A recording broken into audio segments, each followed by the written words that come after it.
ইন্দিরা। প্রথম পরিচ্ছেদ। আমি শ্বশুর বাড়ি যাইব। অনেক দিনের পর আমি শ্বশুর বাড়ি যাইতেছিলাম। আমি 19 বৎসরে পড়িয়াছিলাম, তথাপি এ পর্যন্ত শ্বশুরের ঘর করি নাই। তাহার কারণ, আমার পিতা ধনী, শ্বশুর দরিদ্র।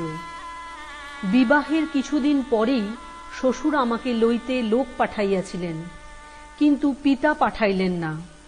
বলিলেন, বিহাইকে বলিও যে আগে আমার জামাতা উপার্জন করিতে শিখুক, তারপর বধূ লইয়া যাইবেন। এখন আমার মেয়ে লইয়া গিয়া খাওয়াইবেন কি? শুনিয়া আমার স্বামীর মনে বড় ঘৃণা জন্মিল। তাহার বয়স তখন 20 বৎসর। তিনি প্রতিজ্ঞা করিলেন যে স্বয়ং অর্থোপার্জন করিয়া পরিবার প্রতিপালন করিবেন। এই ভাবিয়া তিনি পশ্চিমাঞ্চলে যাত্রা করিলেন। তখন রেল হয় নাই, পশ্চিমের পথ অতি দুর্গম ছিল। তিনি পদব্রজে বিনা অর্থে, বিনা সহায়ে সেই পথ অতিবাহিত করিয়া পঞ্জাবে গিয়া উপস্থিত হইলেন। যে ইহা পারে, সে অর্থ উপার্জন করিতেও পারে। স্বামী অর্থ উপার্জন করিতে লাগিলেন, বাড়িতে টাকা পাঠাইতে লাগিলেন, কিন্তু 7-8 বৎসর বাড়ি আসিলেন না, বা আমার কোনো সংবাদ লইলেন না। রাগে আমার শরীর গড়গড় করিত। কত টাকা চাই? পিতামাতার উপর বড় রাগ হইত। কেন পোড়া টাকা উপার্জনের কথা তাহারা তুলিয়াছিলেন? টাকা কি আমার সুখের চেয়ে বড়? আমার বাপের ঘরে অনেক টাকা। আমি টাকা লইয়া ছিনিমিনি খেলিতাম। মনে মনে করিতাম, একদিন টাকা পাতিয়া শুইয়া দেখিব কি সুখ। একদিন মাকে বলিলাম, মা, টাকা পাতিয়া শুইব।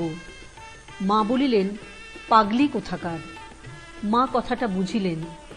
কি কলকৌশল করিলেন বলিতে পারি না, কিন্তু যে সময়ের ইতিহাস আরম্ভ করিতেছি, তাহার কিছু পূর্বে আমার স্বামী বাড়ি আসিলেন।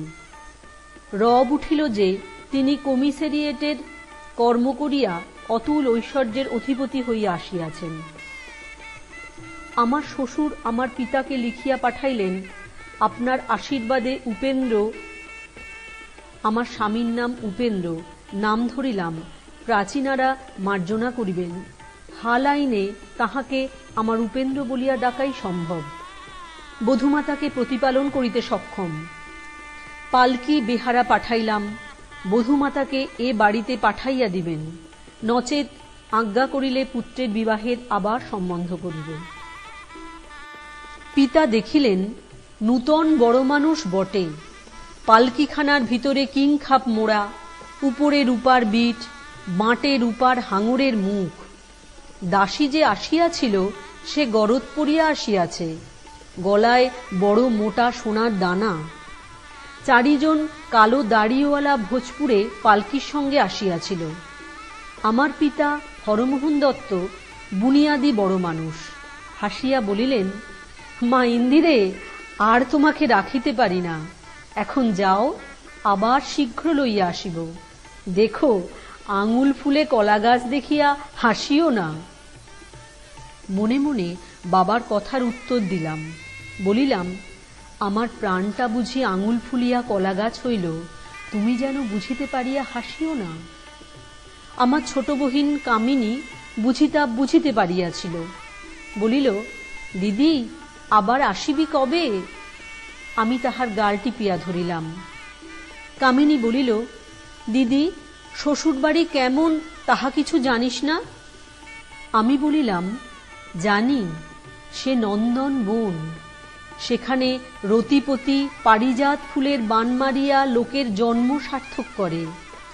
সেখানে পা দিলেই স্ত্রীজাতি অপ্সরা হয়, পুরুষ ভেড়া হয়। সেখানে নিত্য কোকিল ডাকে, শীতকালে দক্ষিণে বাতাস বয়, অমাবস্যাতেও পূর্ণ চন্দ্র ওঠে। কামিনী হাসিয়া বলিল, মরণ আর কি।